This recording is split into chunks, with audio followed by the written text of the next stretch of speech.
أعوذ بالله من الشيطان الرجيم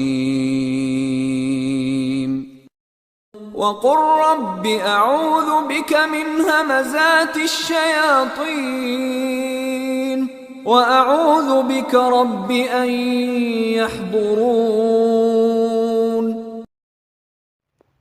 Assalamualaikum dan welcome back to channel saya, Kisah Waktu Malam. Malam ni aku takkan ceritakan kisah orang lain. Tak kisahlah cerita tu orang yang hantar kepada aku kah ataupun mana-mana blog kah, bukan. Kisah malam ni lain sikit. Yang mana kisah malam ni aku akan ceritakan pengalaman seram dan misteri yang aku sendiri lalui. Dalam hidup aku ni, sejujurnya aku tak adalah banyak sangat mengalami pengalaman seram dan misteri ni. Alhamdulillah lah kan. Kalau banyak sangat pengalaman seram tu, macam ada yang tak kena. Sakit ke apa? Alhamdulillah. Tapi beberapa pengalaman seram yang aku lalui ini dulu, satu ketika dahulu, ni bolehlah nak dijadikan iktibar. Okeylah, tanpa berlengahkan masa lagi, kita mulakan kisah sekarang. Okey, ini kisah yang pertama. Okey, kejadian seram yang pertama yang aku nak ceritakan ni berlaku yang mana ketika itu aku rasa aku ni berumur dalam lingkungan darjah 3 ke darjah 4, lebih kurang gitulah, masuk ke rendah lagi. Okey, kejadian seram ni macam cerita-cerita seram yang lain juga yang biasanya berlaku pada waktu malam. Aku ni dulu masa kecil, aku ada tabiat lah, bukan setiap malam lah. Kadang-kadang 2 ke 3 malam mesti ada waktunya aku akan terbangun pukul 3 atau 4 pagi. Bangun tu apa? Pergi tandas untuk kencing. Itu memang boleh kata tabiat aku lah. Dia tak setiap malam, kadang-kadang selang 2-3 hari mesti ada aku akan terbangun waktu larut malam tu untuk pergi tandas lah. Dan tandas aku ni pula, aku duduk rumah kampung. Dulu tandas kat rumah kampung ni, dia bukan duduk dalam rumah. Tandas tu dekat luar rumah. Macam cerita Upin Ipin tu, yang kawan si Badrul nak pergi tandas tu kan, dia buka pintu dapur jauh tu, baru tandas, baru jumpa tandas. Macam tu lah rumah aku. Okay, nak dijadikan cerita pada waktu malam ni. Aku tengah tidur dan tiba-tiba aku terbangun. Sebab apa? Tak lain tak bukan macam yang aku kata tadi, aku nak ke tandas. Dan biasanya kalau aku nak ke tandas, aku takkan kejut sesiapa. Dan tu aku dah memang biasalah daripada dulu, aku takkan kejut sesiapa pun aku nak ke tandas ni. Dan aku bangun, first aku pergi ke dapur dulu ambil lilin. Sebab masa tu tandas aku dulu pakai lampu mentol pija yang lama tu, yang lampu kuning tu. Tapi waktu ni, malam ni, mentol tu baru saja terbakar. Malam tu juga. So tak sempat nak ganti lagi. Jadinya sebagai cahaya untuk aku pergi ke tandas tu, sebab malam tu gelap mat. Kan kau terpijak ular kan, tak pasal. So aku bawa lilin, aku menuju ke tandas. Daripada berjalan tadi aku dah mula berlari. Sebab apa? Sebabnya aku rasa korang pun biasanya mesti alami benda ni kan.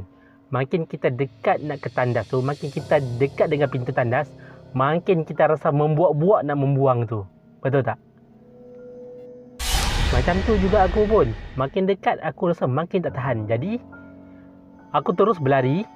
Dan masa on the way nak berlari tu, aku tak jaga api yang dekat lilin tu. Dan tiba-tiba lilin aku terpadam. Keadaan jadi gelap. Dan masa tu aku dah tak kisah dah. Aku terus masuk tandas. Aku terus legakan diri aku. Aku teruslah buang air semua. Dipendekkan cerita, lepas saja buang air, ni kejadian seram pula. Ni waktu ni lah kejadian seram bermula. Ingat lagi, lepas saja aku settle buang air tu, sebelah kanan aku ada satu tempayan. tempayan tembikar yang besar lah. Aku masukkan tangan aku dalam tempayan tu sebab aku nak ambil gayung. Cebok lah, aku panggil dulu cebok ke gayung ke lebih kurang lah. Aku nak ambil gayung tu, aku nak cedok air lah kan, sebab aku nak jirus air kencing aku tu. Tapi masalahnya, bila aku masukkan tangan aku dalam tempayan tu, yang aku capai tu bukannya cebok, bukannya gayung. Yang aku capai tu, aku rasa dia tekstur macam rambut orang. Okay, aku cerita ni pun seram. Astaghfirullahaladzim. A'udzubillah minasyaitanirrajim. Masa aku masukkan tangan aku dalam tu, aku rasa dia macam rambut orang. Jadi aku rasa macam tak puas hati. Aku rasa macam tak mungkin, bukan kot. Tapi tak apa, aku jolok ke tangan makin dalam. Dan ini lagi mengejutkan aku.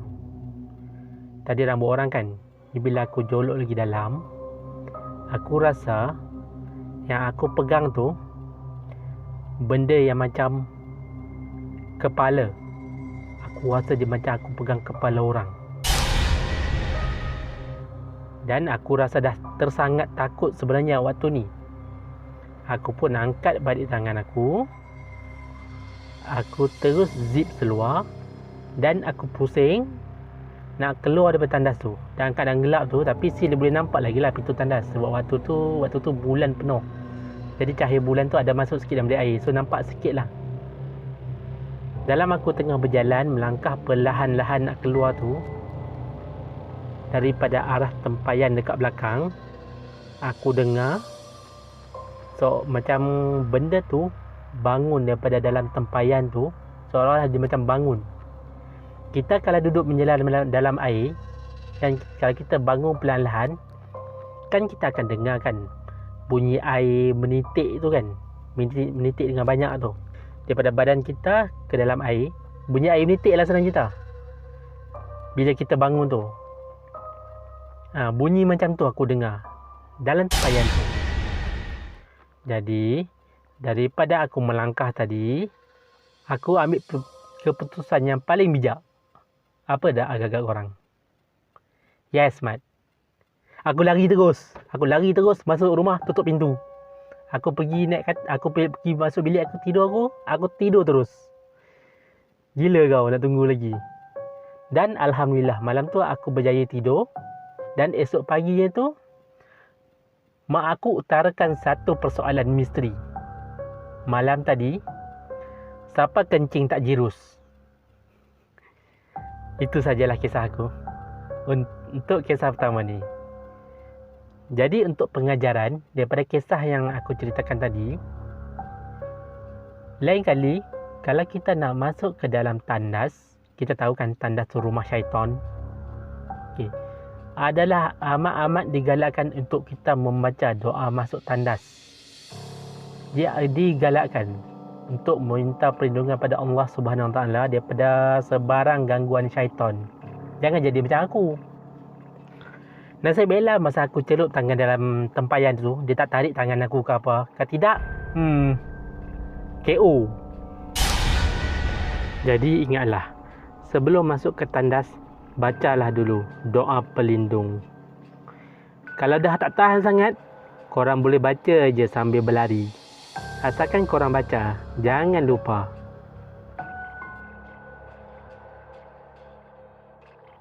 Okey, gangguan kedua yang pernah aku alami dalam hidup aku ialah ketika aku solat. Okey, kejadian ni berlaku waktu tu aku sekolah menengah. Tapi kejadian ni bukan dekat sekolah lah. Kejadian ni jadi dekat rumah arwah atuk aku. Okey, aku nak gambarkan sikit dekat korang. Rumah atuk aku ni, dia rumah macam rumah kampung lama. Dia separuh papan, separuh lagi batu. Okey, bahagian atas rumah, bahagian rumah papan tu, itu bahagian ruang tamu lah. Ada ruang tamu, ada bilik tidur. Dan bahagian belakang tu, bahagian batu tu, itu bahagian dapur. Okey, waktu kejadian ni, aku ingat lagi waktu kejadian ni. Waktu tu aku tengah solat Isya. Yang lain semua saudara mara lain semua ada dekat dapur lah. Atuk aku, mak aku, ayah aku, adik-beradik aku, semua ada dekat dapur. Aku saja masa tu solat Isya dekat atas. Yalah kan sebab kat bawah tu riuh rendah semua. Jadinya saya solat kat atas lah kan, seorang. Okey. Kejadian seram tu berlaku bila mana saya start angkat takbir saya. Allahu Akbar.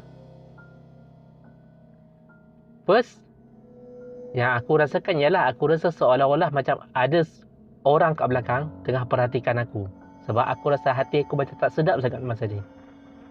Jadi aku ignore lah perasaan tu. Saya teruskan baca Al-Fatihah.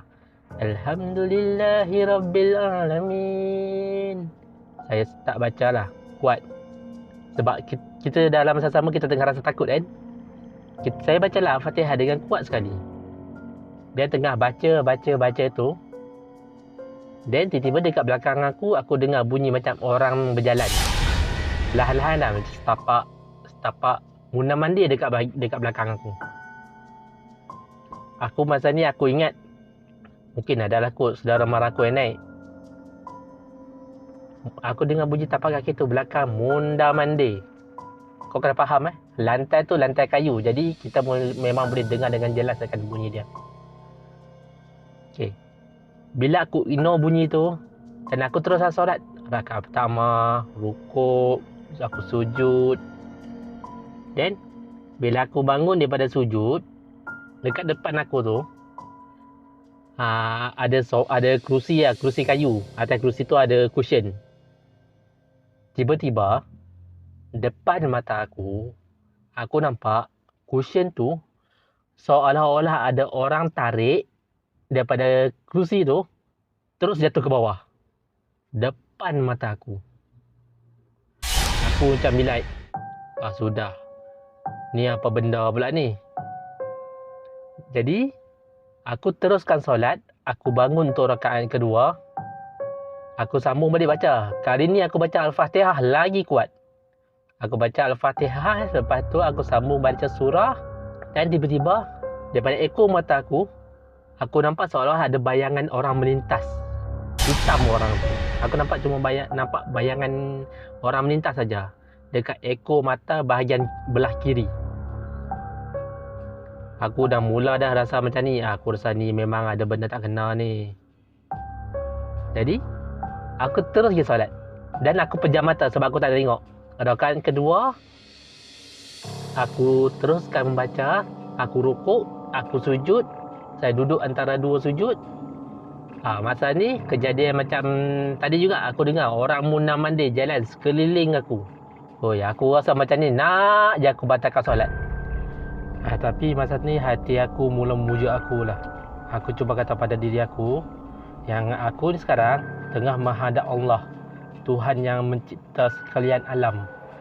Jadi daripada situ lah aku dapat keyakinan aku dan aku startlah berdoa.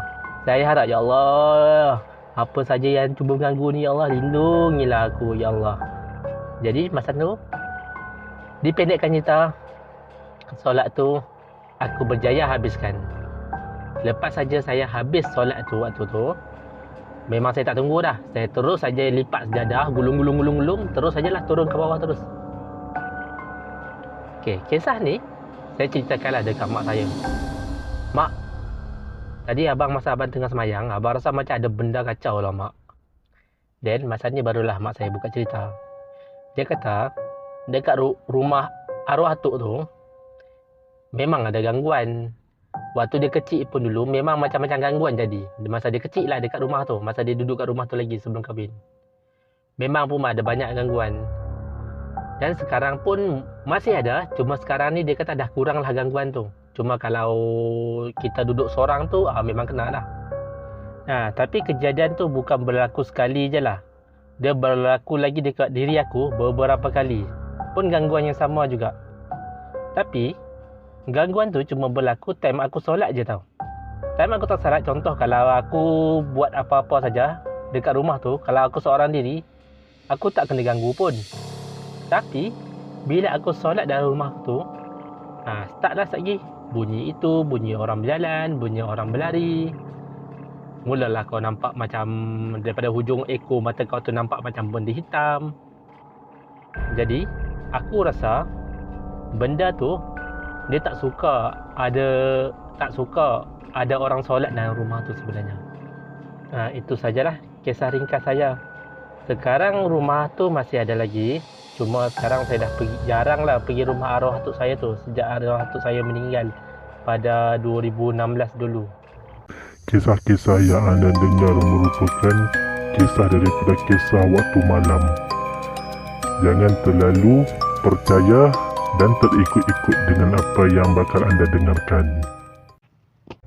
Okey guys, cukuplah dulu untuk sekarang. Okey, yang mana yang baik tu datang pada Allah Subhanahu Wa Taala. Yang mana yang banyak kekurangan tu itu adalah datang daripada diri aku sendiri yang banyak kekurangan ni. Jadi anda kata kalau ada pengajaran dan cerita yang aku sampaikan ni, ambil dan amalkannya, dan kita jumpa lagi lah pada next episode. Dan sama-samalah kita berdoa kepada mangsa bangsa banjir supaya Allah memudahkan segala urusan mereka yang mana ditimpa dengan musibah banjir yang baru berlaku baru-baru ini. Tak kisah di mana-mana, sama ada di Johor ataupun di Selangor ataupun mana-mana tempat sajalah yang mana dilanda musibah banjir ni. Aku doakan supaya Allah memelihara keselamatan korang semua dan semoga urusan korang semua dipermudahkan. InsyaAllah, amin. Okay, sekian. Assalamualaikum warahmatullahi ta'ala wabarakatuh. Dan selamat malam.